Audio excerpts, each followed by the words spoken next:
안녕하세요. 저는 다 큰 아들을 하나 잃고 죽었다가 되살아난 63살 아줌마입니다. 제가 말을 극단적으로 표현했다고 생각할지 모르겠어요. 하지만 죽었다 살아났다는 그 말이 제 상황에 꼭 알맞습니다. 제가 생각해도 그때 저는 그냥 죽은 채로 눈만 뜨고 있는 시체나 다름없었어요. 자식을 잃었다는 것만으로도 삶을 포기하기에 충분한 이유가 되기도 하잖아요. 저한테는 정말 자식이 재산이고 전부고 목숨이었는데 사랑하는 우리 아들을 잃었다는 건 호흡이 멎기 직전과 비슷한 고통이었어요. 어린 아들을 잃는 것도 당연히 괴롭고 죽을 것 같겠지만 다 키워놓은 아들이 실종되는 건 보기 드문 일이기도 하고 쌓아온 추억도 그만큼 많아서 정말 미치고 팔짝 뛸 노릇이더군요. 아직도 그날만 생각하면 심장이 벌렁거리고 눈물이 왈칵 나옵니다. 지금 이렇게 글을 쓰게 된 건 그날이 괴로울 만큼 여전히 힘들지만 저의 인생 전환기이기도 하기에 노력해서 추억으로 남겨보고자 찾게 되었어요. 그래도 다른 사람에게 제 이야기를 들려주고 소통한다면 제 인생의 터닝 포인트가 영원히 살아있을 것 같은 느낌이거든요. 사람은 정말 죽기 직전까지 눈을 감았다가 살아나면 그때부턴 일어설 일만 생긴다던데 제게 딱 그런 일들이 생겨버린 거예요. 그래서 제 인생 그래프가 얼마나 바닥을 쳤었고 얼마나 치솟고 있는지 한번 들어보시겠습니까? 제게는 아들 3명이 있습니다. 제가 남편을 만나 결혼을 하게 된 계기는 솔직히 속도 위반이었어요. 당시 남편을 미친 듯이 사랑해서 결혼을 했다기보단 제 나이 때는 이웃에 괜찮은 총각이 있으면 어른들이 알아서 자리를 만들어줬고 어른들 강요에 의해 대개 인연이 이루어졌던 시절이었습니다. 얼굴도 모르고 결혼하는 사람도 덜어 있었어요. 아마 남편도 저를 막 사랑하진 않았을 거라고 생각합니다.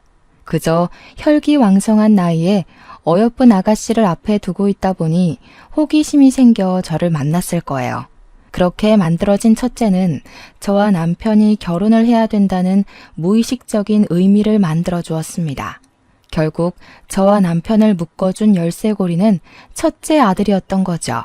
그리고 첫째의 기쁨을 만끽하기도 전에 저는 또 둘째를 가졌고 그 뒤로 셋째까지 1년 주기로 연달아 아들을 낳았습니다. 아이를 원해서 낳았다기보단 생겨서 낳았다는 게 더 맞는 표현이었을 정도로 남편과 저는 그렇게 서로를 위한 편은 아니었어요. 대신 남편이 매사에 좀 성급하긴 했습니다.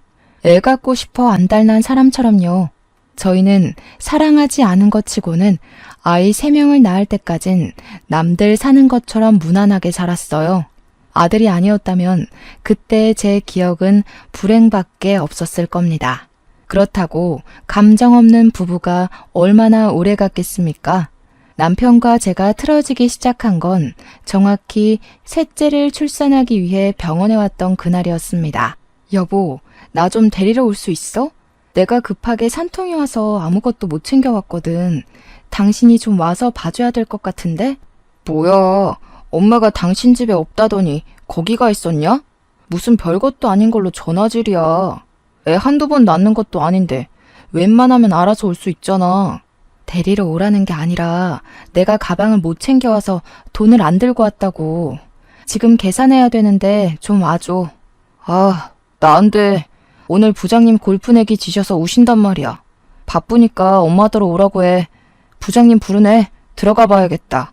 남편은 아이가 한 명씩 태어날 때마다 책임감을 쌓는 게 아니라 귀찮음을 깔았습니다. 이렇게 출산을 한 적은 처음이라 남편의 이런 반응도 처음 당했어요. 물론 그동안 첫째, 둘째도 저 혼자 낳긴 했지만 그땐 견딜 만한 진통이었던지라 제가 알아서 출산 준비를 다 하고 병원을 갔었거든요. 집에서도 남편이 저를 개무시하긴 해도 아이들에 대해선 그렇게 막 냉철하기만 한 아빠는 아니어서 더 당황할 수밖에 없었어요. 남편의 전화가 무작정 끊겨버리자 병원 직원들 눈치가 보였습니다. 병원 전화기를 빌렸던 거라 2번이나 실례를 할 수도 없어서 난감했어요. 그런데 그때 대기석에 계속 앉아있던 아저씨 한 분이 제게 다가오더라고요. 부인 출산 때문에 온 것 같았습니다. 전화하는 내내 그분에게서 시선이 오는 것 같긴 했으나 제가 쪽팔려서 애써 외면했거든요. 그러나 직원들까지 제 사정을 눈치챘을 정도로 저랑 남편의 대화가 안 좋았기에 아저씨 또한 제 입장이 난처해졌다는 걸 알았나 봅니다. 그건 그렇다 쳐도 갑자기 비용을 손수 내주더라고요. 심지어 저는 하루만 쉬다 가면 되는데 일주일 입원 비용을 끊어주셨습니다. 모르는 사람의 호의인데다가 조건 없이 도움을 받은 게 너무 미안해서 그러지 말라고 말렸는데요. 그 아저씨가 자기도 여동생이 출산 중에 있다고 저더러 여동생이랑 비슷한 또래인 것 같아서 못 지나치겠다고 하더라고요. 제가 사정이 여의치 않았던지라 할 수 없이 그 호의를 받았고 대신 그분께 이 은혜를 꼭 보답할 테니 명함 있으면 한 장만 달라고 했습니다. 그렇게 받은 명함에는 별다른 내용은 없고 아저씨 이름이랑 전화번호가 적혀 있었어요. 김명철, 그분 성품처럼 참 멋있는 이름이라 생각했습니다. 덕분에 저는 일주일간 푹 쉬다가 셋째 아이를 데리고 집에 돌아갈 수 있었어요. 그동안 첫째랑 둘째는 시댁에서 봐주고 있었고 저는 예쁜 셋째를 안고서 시댁 문을 열고 들어갔죠. 당연히 첫째랑 둘째도 시댁에서 크게 환대를 받은 건 아니었기에 셋째의 환대 또한 기대도 안 했습니다. 그러나 집에 들어가자마자 귀싸대기를 맞게 될 줄은 몰랐어요. 순식간에 일어난 일이라서 머리통이 얼얼해 고통도 뒤늦게 찾아오더라고요. 그 와중에도 저는 셋째가 다칠까봐 꼭 안고서 자빠졌습니다. 도대체 며칠째 연락을 하네. 집안일이랑 애들도 내팽개쳐놓고 잘도 먹고 쉬었나 보다. 우리 엄마가 네 종이냐? 네 새끼 봐주는 유모냐고. 아이고 됐다 얘. 그냥 내버려 둬라. 어차피 조만간 쫓아낼 거 뭐하러 힘 빼. 괜히 몸 안 좋은데 짐 싸는 거나 좀 도와줘. 시모가 둘째를 안고 첫째에게 밥을 먹이면서 하는 소리에 저는 놀라서 움츠리고 있던 얼굴을 들었습니다. 그러자 한 대 더 날라온 손 때문에 저는 완전 신발장에 나뒹굴어 버렸어요. 거센 반동에 셋째가 울기 시작했지만 저는 일단 시모한테 그게 무슨 소리냐고 뭘 쫓아낸다는 거냐고 소리를 쳤습니다. 이 집에서 가장 쓸모없는 게 뭐겠니? 손자 3명이면 너한테 볼 일은 다 봤다. 우리 아들은 마침 괜찮은 집안 여자가 생겨서 거기랑 맺어주려고 하니까 너는 그만 네 갈 길 가봐라. 알고 보니 저와 남편은 어른들이 이어준 사이가 아니었어요. 저는 그냥 남편한테 던져진 놀이개였던 겁니다. 결혼하기 전부터 남편의 짝으로 시모가 점지한 여자가 있었는데 그 여자가 태생적으로 불임이라는 거예요. 그래서 대신 애를 낳아줄 제가 필요했다고 합니다. 청청병력 같은 개소리에 저는 식겁해서 일단 우리 애들을 지키려 했어요. 필사적으로 남편을 밀치고 뛰어가 첫째랑 시모 품에 있는 둘째를 뺏으려고 악바리같이 덤볐습니다. 그러자 남편이 나서서 제 품에 있는 애들을 다 떼어내 저를 잡아 끌었어요. 제가 남자 힘을 어떻게 이기겠습니까? 그것도 저는 일주일 전 출산을 했던 여자인걸요. 남편의 힘에 속수무책 당하기만 하면서 저는 그대로 현관문 밖으로 쫓겨났습니다. 추운 날이었는데 맨발로 문 앞에 서서는 하루 종일 문을 두드리고 소리치다가 남들 잘 시간 되어서야 집으로 돌아갈 수 있었어요. 그리고 그날 밤 정말 많이 울었고 제 속에선 정말 많은 감정 변화가 있었습니다. 사람이 미치게 울고 나니까 원래 없던 도끼가 생기더라고요. 저랑 바꿔치기 될 여자가 올 때까지 시간이 좀 있었는데 저는 그 시간을 이용하기로 했어요. 우리 애들을 데리고 야반도주를 저지르게 된 겁니다. 떠나기 전 시모가 괘씸해서 시모 지갑에 있는 현금도 훔쳐서 달아났어요. 그렇게 발목이 나갈 것처럼 도망친 저는 터미널에서 아침까지 버스 시간을 기다리다가 저기 어디 산골 구석에 보육원으로 향했습니다. 그리곤 원장님을 만났어요. 죄송합니다, 원장님. 제발 부탁드릴게요. 면목 없지만 정말 굳은 일이라도 뭐든 할 테니 저희 좀 도와주세요. 가진 돈도 없어서 정말 갈 데가 없어요. 다행히도 보육원 원장님은 굉장히 곱상하고 좋은 사람이었습니다. 제가 무릎 꿇고 울면서 사정하는 걸 보곤 같이 무릎을 꿇어주면서 저를 먼저 다독여 주었어요. 정말 많이 힘들었겠어요. 원장님한테서 처음 들은 말은 그거였어요. 단순한 그 말이 저의 불안했던 마음을 전부 녹여주었습니다. 원장님은 생각보다 흔쾌히 저희를 받아주었고 저는 보육원에서 주방 일을 하며 돈을 벌 기회를 얻었습니다. 우리 애들도 같이 보육원 애들과 함께 어울려 키울 수 있게 되었어요. 셋째를 낳을 때도 제게 은인이 한 분 계셨는데 또 극한의 상황에서 제게 은인이 나타나니 아직 신은 존재할지 모른다는 생각이 들었습니다. 그런 말 있잖아요. 신은 딱 견딜 만큼의 고통만 주고 그 다음 보상을 내린다고요. 제가 제때제때 보상을 잘 받았던 것 같아요. 정말 평생 고마워해야 할 기억이라고 생각합니다. 하지만 한편으로 원망스럽기도 했던 건 보상이 주어지긴 하나 언제 또 고통을 내려줄지 모른다는 불안이 기다리고 있다는 거였어요. 그 불안은 시간이 얼마 지나지 않아 제게 또 닥치게 되는데요.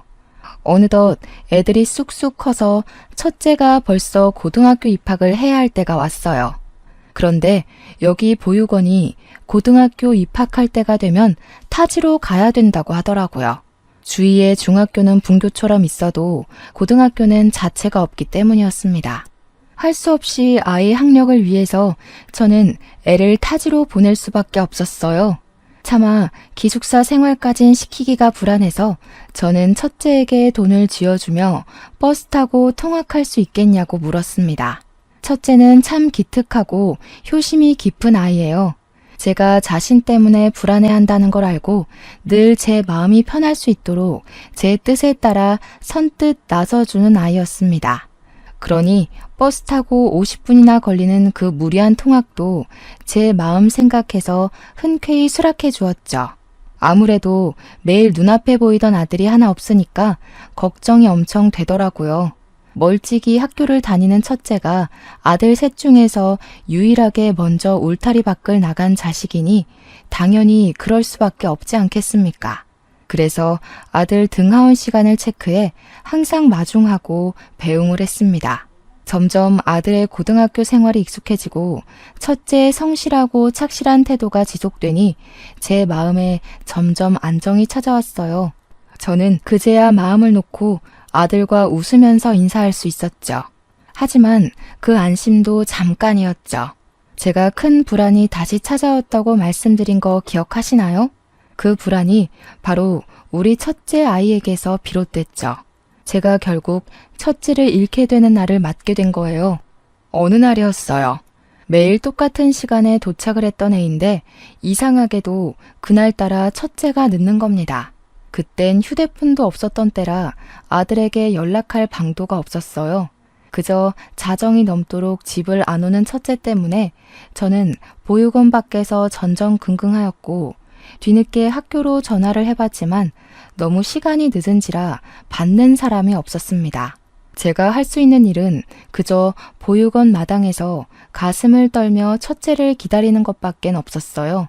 하지만 제 간절한 바람과 다르게 새벽이 다 지나 동이 틀 때까지도 첫째는 나타나지 않습니다. 결국 다리에 힘이 풀린 저는 주저앉고 오열했죠. 저 때문에 그 당시 보육원 분위기가 무섭게 가라앉았었습니다. 아이들도 보고 있는데 제가 정신 못 차리고 무너져서 울고만 있자 아이들도 저를 많이 걱정하더라고요. 당연히 우리 둘째, 셋째도 저를 보고 있었겠죠. 나중에는 애들도 제게 슬금슬금 다가와서는 큰형 잃어버렸냐고 울먹이면서 말을 하는데 저는 그저 어떡하면 좋겠냐고 우는 것 말고는 애들한테 안심을 주진 못했습니다. 원장님이 우리 첫째를 실종 신고해주고 나서 그 뒤로 위로를 해줬지만 이미 아들을 잃고 미쳐버린 제겐 그 어떤 따뜻한 말도 들리지 않았습니다. 그때부터 저는 일도 못했고 사춘기 시절이라 중요한 시기를 보내고 있는 둘째, 셋째도 못 돌봐줬어요. 그저 방에 누워 시름시름 앓기만 했습니다. 그 사이 시간은 계속 흘러갔지만 제 시간은 첫째를 잃었던 그때로 멈춰만 있었어요. 그래서 죽도 밥도 안 되게 무너져만 있었냐? 그건 또 아닙니다. 제게 시련을 이길 만한 계기가 또다시 찾아와요. 제가 다시 기운 차릴 수밖에 없었던 건 바로 원장님의 제안 때문이었습니다. 내가 한 선생을 얼마나 믿는지 알지? 아직도 한 선생이 내게 찾아준 걸 너무 고맙게 생각하고 있어. 나 여기 보육원 30대 때부터 시작해서 정말 아끼며 키워온 거야. 그래서 물려줄 때도 내가 아끼는 사람한테 주고 싶다고 생각하고 있었거든. 나한테는 한 선생이 그런 사람이야. 그러니 이걸 한 선생이 이어서 받아줬으면 좋겠는데 저는 그동안 원장님 권유로 사회복지 1급 자격증, 아동 관련 자격증 등등을 공부해서 자격증을 소지하고 있었고 원장님 말대로 혹시 어디 가서라도 경제 생활에 문제 없도록 앞날을 대비해 놨었습니다. 그게 원장님의 조언이었고 뭘 잘 모르는 제게 알려주신 살아가는 방법들이었어요. 그런데 알고 보니 그게 그런 뜻이 아니었더라고요. 원장님이 제게 자기 자리를 내주려고 그동안 저를 준비시켰던 거였어요. 그리고 저는 그 제안을 받은 날 원장님에게 시간이 얼마 없다는 것까지 듣게 되었습니다. 원장님한테 차를 대접받으면서 들은 건데 원장님은 나이 때문에 병이 찾아와 암에 걸리셨다고 했어요. 이미 손쓸 수 없는 말기여서 항암 치료는 포기했고 다음 주에 호스피스 병원에 입원을 한다고 합니다. 그 소리를 듣고 제 가슴이 또 얼마나 사무치게 아프던지 하나를 얻으려면 하나를 잃어야 하고 하나를 잃게 되면 또 하나를 얻게 된다는 게 삶의 이치라는 거 잘 알고 있었어요. 하지만 그 과정이 너무 고통스러웠습니다. 그렇게 원장님은 끝까지 이악 물고 힘내서 보육원 아이들과 작별 시간을 보냈고 제게 인수인계를 해주다가 병원으로 가셨어요. 다행히 호스피스라서 병원이 같은 산골 지역에는 있더라고요. 저는 그렇게 원장님 가시는 날까지 보육원과 병원을 오가면서 곁을 지켜드렸습니다. 마지막 날에는 원장님 손에 보육원 아이들 사진도 쥐어주었어요. 그리고 원장님이 눈을 감은 날 저는 경찰한테서 아무래도 첫째가 죽은 것 같다는 소식까지 접하게 됐습니다. 그땐 CCTV도 별로 없을 때니까 몇 년 동안 실종자가 나타나지 않으면 부모에게 허락받고 사망 처리를 하기도 했거든요. 원장님 세상 뜬 날에 첫째 소식까지 겹치니까 제가 여태껏 겪었던 고통은 아무것도 아니었다는 걸 알았어요. 그날이야말로 제 인생 최대의 지옥이었고 무덤 속이나 다름없었습니다. 제가 많이 나약한 사람이라는 걸 그때 뼈아프게 느끼기도 했어요. 하지만 제가 마냥 이 잘못 없는 아이들을 두고 좌절만 하고 있을 순 없지 않습니까? 첫째는 끝내 제 품으로 돌아오지 못했지만 우리 둘째랑 셋째를 위해서라도 무조건 살아야겠다는 생각을 했어요. 아픈 만큼 단단해지고 강해지는 건 맞더라고요. 그렇게 정신없이 버텨내다 보니 첫째가 신기루처럼 사라져버린 지 어느덧 15년 정도가 흘러갔습니다. 우리 아들 둘은 벌써 성인이 되어 다 직장 생활을 하게 되었고 일주일에 한 번씩 보육원에 와서 아이들이랑 놀아주는 봉사를 자처하며 지내고 있었어요. 그날도 마찬가지였는데 그날은 또 날씨까지 좋아서 모두가 마당을 뛰어노느라 땀 범벅이 되어갔습니다. 숲 내음과 아이들의 웃음소리를 동시에 느낄 때면 저는 그게 제 마음의 안정제가 됐어요. 그래서 더 보육원을 떠나지 못했나 봅니다. 땀을 흘린 아이들에게 시원한 비빔면을 해주는 게 좋을 것 같아서 주방 선생님과 아동 지도 선생님들께 따로 부탁을 했습니다. 그때였어요. 원장실로 의문의 번호로 전화가 왔는데 받아보니까 우리 보육원에 후원을 했었다는 후원자분의 연락이더군요. 후원자가 오랜만에 다시 보육원을 찾은 이유는 자기가 곧 퇴직을 앞두고 있는데 퇴직하면 재산의 절반을 보육원에 후원하고 싶다고 연락하신 거더라고요. 돌아가신 원장님과 인연이 참 깊은 분인 듯 했습니다. 그래도 저희가 굉장한 재산을 후원받는 건데 마냥 전화상으로만 받고 지나가기 좀 그렇지 않겠습니까? 원장님도 후원자분들에게 늘 상냥하고 최선을 다하시는 분이셨거든요. 내 돈을 그냥 주는 건 절대 쉬운 마음이 아니라고. 원장님은 항상 후원자분들의 시간과 마음을 그 가치만큼 높여서 존중해 주었습니다. 그래서 저도 후원자분께 너무 감사한다고 시간 나면 들러달라고 꼭 부탁했죠. 그렇잖아도 보육원 사정이 여의치가 않아서 부식된 인테리어들을 겨우겨우 고쳐가며 관리했는데 후원자 덕분에 싹 리모델링을 할 수 있겠더라고요. 너무 감사했고 덕분에 한숨 돌릴 수 있었습니다. 바쁘신 분일 수도 있는데 이대로 오기만을 기다리는 것보단 작은 보답이라도 해주는 게 좋을 것 같아서 저는 후원자 파일을 찾아봤어요. 과거에 후원했던 분이니 분명 이력이 남아있을 거라고 생각했거든요. 전화번호랑 이름은 쉽게 찾을 수 있었어요. 자음순으로 정리되어 있었거든요. 그 후원자분이 김시성이라서 거의 명단 위쪽에 있었습니다. 그런데요, 제가 그 이름을 보자마자 순간적으로 손가락을 멈칫해버렸지 뭡니까? 김명철. 분명 제가 확인한 전화번호의 이름이 그렇게 적혀 있었습니다. 이분 이름은 절대 잊지 못했어요. 제게 첫 번째 은인이니까요. 한데 왜 이분 이름이 여기에 있는 건지, 동명이인인 걸까? 그렇게 생각하고 있는 순간이었습니다. 그때 제 아들 둘이서 다급하게 엄마 하고 소리를 치며 들이닥쳤어요. 너무 성급한 목소리길래 혹시 우리 원 애들이라도 다친 줄 알고 놀라서 얼른 나가보았습니다. 큰형 이름으로 편지가 날라왔어. 방금 우체국 아저씨가 주고 가셨는데 보내는 이에는 형 이름만 적혀있고 받는 사람이 엄마야. 애들 말을 듣는데 순간적으로 심장이 쿵 내려앉았습니다. 편지를 들고 있던 막내가 저를 걱정하면서 그것을 내밀었는데요. 떨리는 손으로 그 편지를 받아보니 봉투에는 정말로 우리 첫째 아이 이름이 적혀 있더라고요. 그런데요, 저는 그게 전혀 애타지가 않았습니다. 오히려 그걸 보자마자 우라가 치밀었어요. 제 아들은 이미 죽어서 제가 따로 장례도 조촐하게 치렀고 15년째 제사도 지내고 있었습니다.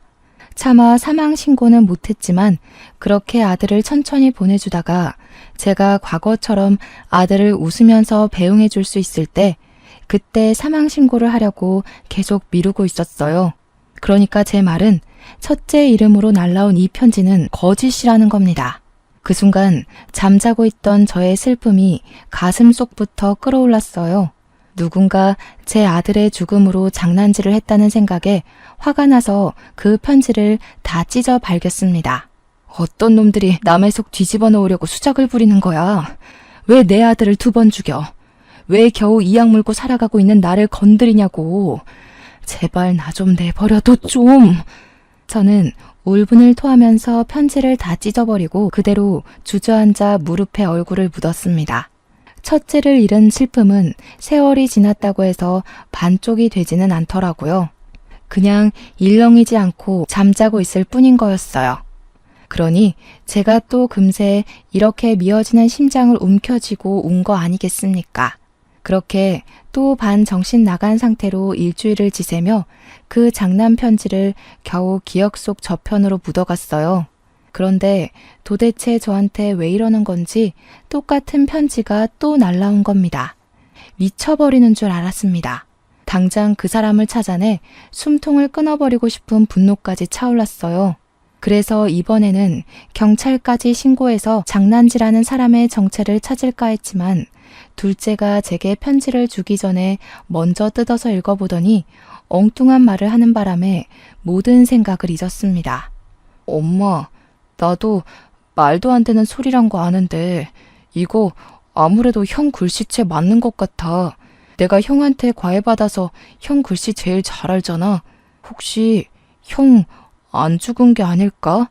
형 시신도 어디 있는지 모르고 사실 죽은 게 아니라 행방불명인 거잖아. 너까지 왜 이래? 엄마가 얼마나 힘들게 지내왔는지 몰라서 그런 소리를 해?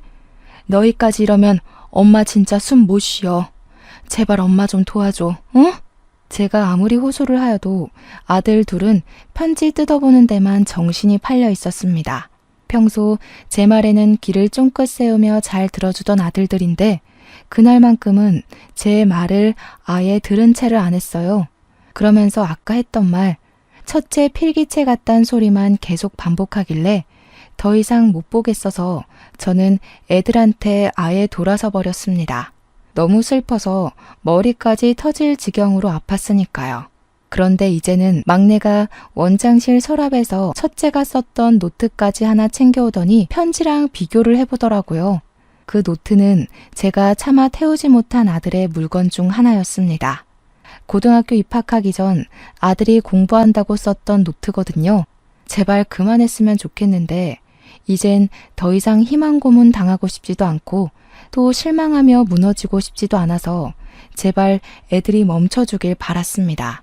하지만 그때 아들 둘이서 노트랑 편지를 비교하다가 큰 함성을 내지르며 유난을 떨길래 다시 한번 쳐다봤어요.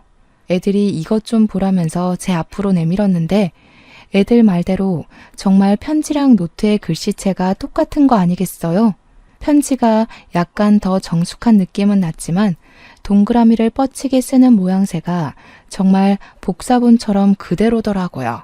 그 순간 저는 충격을 받아서 아무 말도 못했고 제 눈으로 확인까지 했음에도 그저 저건 착각일 거라고 절대 기대를 하면 안 된다고 끝까지 물러섰습니다. 편지에는 여전히 보내니 주소지는 없었어요. 아들 이름만 기재되어 있었죠. 그리고 용기 내서 읽은 편지 내용에는 이제 모든 걸 끝냈으니 엄마에게 돌아가겠다는 말이 적혀 있었습니다. 그리고 미안하다는 말까지요. 그렇게 며칠 동안 편지만 반복해서 읽으며 대체 이게 뭘까 진지하게 마주해 봤습니다. 그리곤 저에게 정말 믿을 수 없는 기상천외의 일이 발생하고 말아요. 잠깐 지도 선생님들이 맡겨놓고 간 아동일지를 정리 중이었는데요. 순간 어디서 엄마 하는 소리가 어디서 들리는 겁니다. 제 몸의 온 세포가 반응할 만큼 익숙한 우리 아들의 목소리였지만 당연히 제가 착각한 거라고 생각했어요. 오늘 우리 둘째랑 셋째가 왔던가? 아, 오늘 안 온다고 했지. 그저 이 정도의 생각만 하고 그쳤습니다. 그런데 다시 한 번 더 엄마 소리가 들리더라고요. 처음은 환청이라 생각하고 넘길 수 있었지만 두 번째로 들리는 목소리는 확인도 하기 전에 제 눈물샘을 자극했습니다. 돌아보지도 못한 저는 들고 있던 볼펜을 떨구었어요. 엄마, 저 창민이에요. 오래 기다리게 해서 정말 죄송해요. 엄마한테는 정말 죽을 죄를 지었어요. 그 순간 저는 고개를 돌려 원장실 입구를 돌아봤습니다. 귀신도 아니고 환영도 아닌 죽은 줄만 알았던 우리 첫째가 원장실 눈앞에 우두커니 서 있더라고요. 숨이 막힐 정도로 놀라서 손이 떨렸고 저는 그대로 달려가 아들을 살폈습니다. 말도 안 된다. 네가 정말 내 아들이 맞는 거니? 창민이 맞아? 어머나 세상에. 어떻게 이럴 수가 있어. 어떻게 네가 이리 살아있는 거야? 아니야. 다 필요 없다. 정말 내 아들 맞네. 맞아. 내 아들이 살아있었구나. 죽지 않고 살아있었어. 저는 첫째를 붙잡고 같은 말을 반복하면서 계속 첫째 팔을 붙잡았습니다. 놀랍게도 정숙한 어른이 되어버린 그 총각은 제 아들이 맞더라고요. 몸이랑 키만 컸지 제 아들이 맞았어요. 이 꿈 같은 게 사실이라는 걸 실감하자마자 저는 첫째를 부둥켜 안고 한참 동안 울었습니다. 그리고 진정하고 난 뒤에야 그동안 어떻게 된 건지 첫째의 사정을 들을 수 있었는데요. 충격적이게도 첫째는 잠적을 한 그날 제 전 남편을 만났다고 했어요. 제 아들 입에서 그 인간 얘기가 나오자 바로 심장이 벌렁벌렁 거리더라고요. 그래서 제 아들이 어떻게 전 남편을 알아봤냐면요. 아들이 버스를 타려고 기다리고 있다가 그 옆으로 줄지어 서 있는 택시에서 기사들이 내려가지고 수다를 떨고 있었대요. 그중 유독 얘기를 크게 떵떵거리며 말하는 아저씨가 하나 있었는데 그 아저씨 입에서 자기 이름뿐만 아니라 둘째, 셋째 이름까지 들었다는 겁니다. 그래서 첫째는 그 아저씨가 자기 아빠라는 걸 눈치챘다고 했어요. 뜻밖인 곳에서 아빠를 만나게 된 것만으로 당황스러웠는데 그 아저씨가 함부로 얘기를 짓거리는 내용 때문에 화가 나서 생전 처음 누군가를 죽이고 싶다는 생각을 했을 정도로 분노가 차올랐답니다. 그러니까 그 내용이 전부 제 이야기였대요. 전 남편이 저를 완전 놀이개 장난감식으로 동네방네 떠들면서 저를 버렸다고 자랑처럼 짓거리길래 아들이 자처해서 전 남편에게 다가갔다고 했어요. 당황하는 전 남편에게 아들은 자신의 신분을 밝혔고 못 믿겠으면 친자 검사하겠다고 해서 같이 유전자 검사까지 받으러 갔다는 거 아니겠습니까? 그리고는 그 집에 스스로 기어들어가는 바람에 보육원으로 돌아오지 못했던 거라고 했습니다. 도대체 왜 그랬어? 네 잘못이 아닌데 왜 네가 엄마를 대신해서 그 썩을 놈 집에 기어들어가? 엄마는 그게 더 가슴 아픈 건 몰라? 그러다 너까지 그놈 때문에 잘못되면 엄마 그땐 진짜 어떻게 살라고? 미안해 엄마. 나도 정신 차리고 보니까 내가 친자 검사를 하고 있더라. 너무 화가 나서 견딜 수가 없었어. 엄마가 우리 지켜내면서 사느라 얼마나 고생했는지 아는데 그 새끼는 엄마 욕하면서 엄마더러 어디 가서 굶어 죽었을 거라고 깔깔대잖아. 첫째는 제 과거를 자세히 알게 된 것도 참을 수 없었고 상상 이상으로 쓰레기인 친부 인격에 화가 치밀어서 복수하고 싶었다고 했습니다. 자기 본능대로 움직였더니 그 집에 제 발로 들어가는 상황까지 갔다고 해요. 그렇게 해서라도 친부를 망가뜨리고 싶었답니다. 거기에 신경 쓰면서 시간을 보냈다 보니 세월을 인지하지 못한 채 15년이 지나버렸다고 했어요. 그러면서 제 생각이 나긴 했다고 하는데도 저한테 연락을 못했던 건 괜히 제가 걱정할 걸 아니까 또 자기를 어떻게든 구하러 찾아올 걸 아니까 그냥 보고 싶은 거 참으면서 안 했대요. 대체 네가 무슨 힘이 있다고 그런 충동적인 짓을 저질렀어. 젊은 나이에 큰일이라도 나면 어쩌려고. 네 동생들도 네가 죽은 줄로만 알고 얼마나 방황했는데. 당연히 혼자 한 거 아니야. 엄마 말대로 내가 어렸는데 어떻게 그 악질 어른들을 해치웠겠어. 능력도 없고 돈도 없는 학생일 뿐이었는데. 그래서 고맙게도 내가 잘 해낼 수 있도록 도와준 분이 계셔. 도와준 분? 제가 이해를 못하고 있었는데 아들이 뒤를 돌아보면서 멀찍이 있는 누군가를 부르더라고요. 선생님하고 부르길래 아들 뒤편을 내다보니까 보육원 내부를 구경하면서 다가오는 남자가 하나 있었습니다. 근데 진짜 놀랍게도 그가 누군지는 물을 필요도 없는 사람이었어요. 저는 그 사람을 단번에 알아볼 수 있었습니다. 그 사람은 바로 우리 셋째를 낳은 날 산부인과 비용을 친히 지불해준 아저씨였거든요. 너무 놀라서 그 사람을 멀뚱히 바라보고 있는데 중후한 매력의 남자가 중후한 목소리를 내며 제게 악수를 건넸습니다. 그러면서 말했어요. 후원자 김명철입니다. 저희 어디서 본 적 있죠? 사정은 창민이한테 다 전해 들었어요. 아이 공부 방해하면서 딴짓 시킨 건 아니니까 너무 염려 마세요. 우리 창민이 서울대 들어갔습니다. 어디서 익숙한 듯 했던 전화번호, 동명이인인 줄 알았던 이름과 전화선상으로 익숙했던 그 목소리. 역시나 제 과거의 은인이 맞았습니다. 저는 그 순간 입을 틀어막으며 숨을 멎었어요. 그리고 궁금한 게 너무 많았죠. 우선은 이 후원자분이 어떻게 우리 아들이랑 아는 사이인지가 가장 궁금했어요. 대체 어떤 사정이 겹치면 이렇게 우리 아들과 제 은인이 같이 저를 찾아올 수 있는 걸까요? 내 고등학교 담임 선생님이셔. 엄마랑 아는 사이인 줄은 몰랐는데 진짜 기가 막힌 인연이다. 그럼 셋째 이름이 설마 우리 담임 선생님 이름 따서 지은 거야? 쑥스럽게도 제 셋째 아들 이름이 명철입니다. 저를 살린 건 우리 애를 살린 거나 마찬가지라고 생각해서 당시 가장 어려웠던 순간 제게 빛이 되어준 은인의 이름과 똑같이 지었어요. 첫째가 그 사실을 발설하자 은인도 하하 웃으면서 그랬었냐고 그 정도로 감명 깊게 받아들여줘서 고맙다고 했습니다. 어쨌든 첫째의 말은 전 남편을 따라 이적했던 고등학교에서 은인을 담임으로 만났다고 했어요. 몰랐는데 우리 아들은 전 남편 강요 때문에 이름을 바꾸며 생활했더라고요.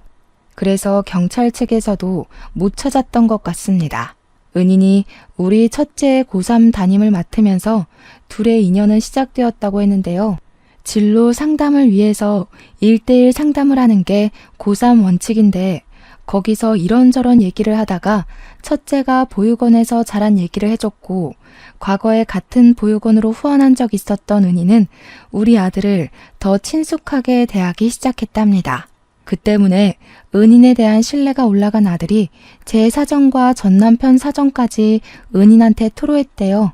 그러면서 대학을 포기하겠다고 했는데 은인이 곰곰이 생각하다가 일단 대학은 가라고 하면서 그 뒷일은 자기가 도와준다고 했답니다.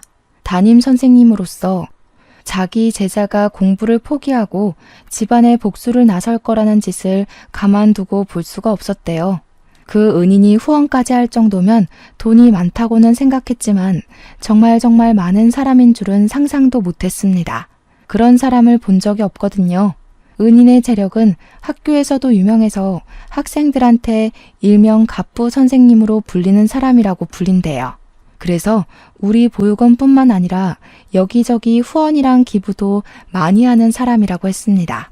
그리고 은인은 우리 아들 담임 선생님을 마지막으로 나이 때문에 퇴직을 했다고 했습니다. 그렇게 퇴직을 하여 아들이랑 자기 같이 인맥을 총동원해서 전 남편에게 보증 사기를 쳤다고 했어요. 그래서 순식간에 전 남편 부부를 빚쟁이로 만들었다고 합니다. 갚을 능력 없는 전 남편과 상간녀는 어쩔 수 없이 살기 위해 사채를 쓸 수밖에 없었고 살려고 발버둥 칠수록 더 빚더미에 빠져나올 수 없게 만들었다고 했어요. 집도 잃고 거짓골로 1년이나 사채빚에 쫓기다가 결국 역 주변에서 노숙을 하고 있다고 했습니다. 그것만으로도 충분히 충격이었는데요. 첫째랑 은인이 마지막으로 제게 묻는 말이 저를 사시나무 떨듯 놀라게 만들었어요. 엄마한테 그 새끼 쫄딱 망한 거 보여주고 싶었어. 엄마 보여주려고 결국 이렇게까지 온 거야. 엄마만 괜찮다면 그 새끼들 꼴이 어떤지 구경 갈래? 저는 정말 많이 고민이 되었어요. 무섭기도 하고 트라우마 때문에 심장이 쿵쿵거리기도 했는데요. 그래도 과거에 제 뺨을 치면서 그렇게 떵떵거리던 얼굴이 어떻게 망가졌나 보고 싶더라고요. 결국 저는 따라가는 걸 택했고 가는 동안에도 수없이 돌아갈지 말지를 고민했습니다. 하지만 고민만 하다 보니 금세 역에 도착하더라고요. 은인이 안내해주는 대로 조심스레 따라갔는데 그곳에는 정말 벌레 꼬이게 생긴 두 연놈들이 고개를 쳐박고서 사람들 돈을 구걸하고 있었습니다. 꾀지지한 차림새를 보면 자칫 전 남편인지 잘 못 알아보겠는데 전 남편이 신고 있는 슬리퍼를 보니까 알겠더라고요. 그 슬리퍼 신은 발에 제가 차인 적이 있었거든요. 와, 근데 정말 전 남편을 저렇게 보니까 과거의 모습 온데간데 없고 완전히 다른 사람처럼 보였습니다. 가까이 다가가니 생각보다 훨씬 더 가관이기도 했고요. 한 푼만 줍쇼. 4일 동안 아무것도 못 먹었습니다. 불쌍하게 생각해 주시고 제발 단돈 100원이라도 던져주세요. 전 남편이 제 발 아래를 기면서 바구니만 달달 들고 있길래 저는 잠자코 지켜보다가 지갑에서 10,000원짜리 한 장을 꺼내줬어요. 그러니까 상간녀랑 둘이서 아주 좋아 죽더라고요. 그러면서 전 남편이 너무 고맙다고 고개를 쳐들자 그 순간 저와 눈이 마주쳤습니다. 전 남편이 저를 단번에 알아보더라고요. 바로 깜짝 놀라면서 허리를 바짝 세우는 거 아니겠습니까? 옆에 상간녀는 당연히 저를 몰랐겠지만 제 남편이 여보 하는 바람에 제가 전 남편의 전처라는 걸 눈치챘을 겁니다. 제 자리를 꿰차고 들어간 년의 낯짝이 어떻게 생겨먹었는지는 그날 처음 봤어요. 똑똑히 기억하려고요. 저 상간녀 덕분에 제가 그 시궁창에서 벗어날 수 있었던 거니까요. 고작 이따위로 살 거면서 나한테 그렇게 큰 소리 쳤던 거야? 밥 몇 개 안 차려줬다고 나를 그렇게 갈구던 패기는 다 어디 갔대? 커봐라. 형편없는 부모 밑에서 큰 새끼들이 다 이 모양 이 꼴이 되는 거야. 당신은 옛날보다 지금 이 더러운 꼬락서니가 딱 잘 어울리네. 자리 잘 잡았다. 꼬락서니하고는 내가 네 욕을 하루 종일 해도 부족해. 아휴, 도대체 어떻게 된 거야? 당신 목돈 없는 빈털터리 사람이었잖아. 내가 생활비도 준 적이 없는데 대체 왜 멀쩡해? 진작에 굶어 죽었을 줄 알았는데 설마 너 우리 집 돈 훔쳤냐? 어쩐지 찝찝하다 했어. 내가 너한테 받을 게 있는 것 같은데. 그래, 먼 눈에는 뭐만 보인다고.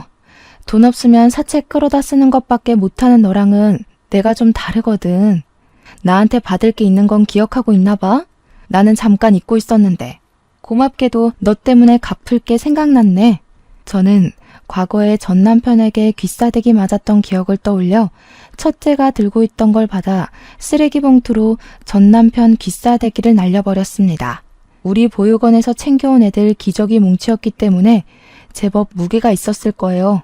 그러니 4일 동안 먹은 것 없다는 전 남편이 바로 상간녀 쪽으로 쓰러져 버리더라고요. 한 명한테만 선물을 주면 옆에 있는 사람이 서운해하지 않겠습니까? 전 남편에게 똥기저귀 다 던져준 뒤 상간녀한테는 검은 봉지 하나 날려주었어요. 이런 쓰레기 같은 남자 옆에 붙어 있으려면 그 정도 가방은 들어야 어울리겠네요. 축하드려요. 남자 잘못 만나서 쓰레기꼴 난 거 뭐 끼리끼리겠지만 서로 사랑할 테니 눈물겹게 이겨내 보세요. 참, 어떤 사람이 짜장면 먹다 남은 거 저기 금연구역에 갖다 버리던데 살고 싶으면 그거라도 주워 먹던죠. 저는 더 이상 그 자리를 버티지 못하고 급하게 돌아섰습니다. 제가 나름 당당하게 그들 앞에서 떵떵거렸다고 하지만 사실 과거 트라우마 때문에 전 남편 존재가 여전히 무섭긴 했거든요. 그래도 제 곁을 지켜주는 은인과 우리 첫째가 있어서 그나마 그만큼의 용기를 낼 수 있었던 겁니다. 무사히 보육원으로 돌아온 저는 모든 걸 다 얻은 기분이었어요. 진심으로 걱정 없이 웃어본 게 얼마만인가 싶더라고요. 그런 적이 있긴 했나 싶었고요. 첫째를 찾았다는 소식을 제가 둘째, 셋째한테 보냈었는데 마침 애들도 먼저 와서 기다리고 있었습니다. 아들들은 가족 상봉을 하면서 부둥켜 안고 울었고 저는 다시 한 번 더 은인에게 감사 인사를 표했어요. 그리고 이건 의외의 인연이 되어버린 건데요.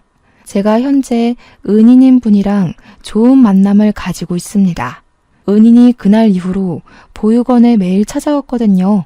말은 퇴직해서 할 게 없으니 애들한테 봉사하겠다는 핑계로 왔는데 정작 원장실에만 앉아서 저랑 자꾸 대화하려고 하는 게 아니겠습니까? 그래서 제가 단도직입적으로 나한테 관심 있냐고 물었더니 당황하더라고요. 그러면서 어떻게 알았냐고 티가 나냐고 하는 거 있죠? 원장일 하면서 애들 표정이나 몸짓 보고 마음 해석하며 살아온 지 수십 년이 되었는데 제가 그런 은인의 표정 하나 해석을 못할까요? 은인은 들킨 김에 제게 완전 고백을 해버리더군요.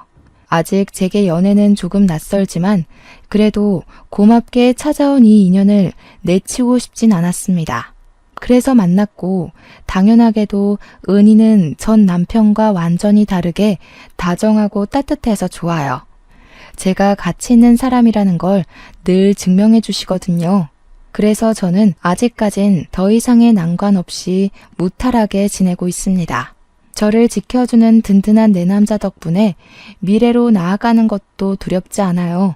우리 식구들만 있다면 저는 쭉 이렇게 행복한 보상만 받게 될지도 모르겠네요. 여기까지가 제 사연입니다. 확실히 흔한 이야기가 아닌 건 맞죠? 쓰는 내내 과거의 기억이 떠올라서 심호흡을 몇 번이고 들이마시길 반복했어요. 오랜만에 떠올리는 기억인데도 여전히 살떨리긴 하네요. 어쨌든 저는 이래요. 이렇게 살아요. 별일 없는 한 귀한 보육원 터 아래서 평생 숨내음 아이들 웃음소리 들으며 정신없이 살아볼 계획입니다. 아, 재혼까지도요. 그럼 다들 저보다 더 현명하고 지혜롭게 역경을 극복하는 사람이 되길 바라면서 이만 사연을 마치도록 하겠습니다. 고맙습니다.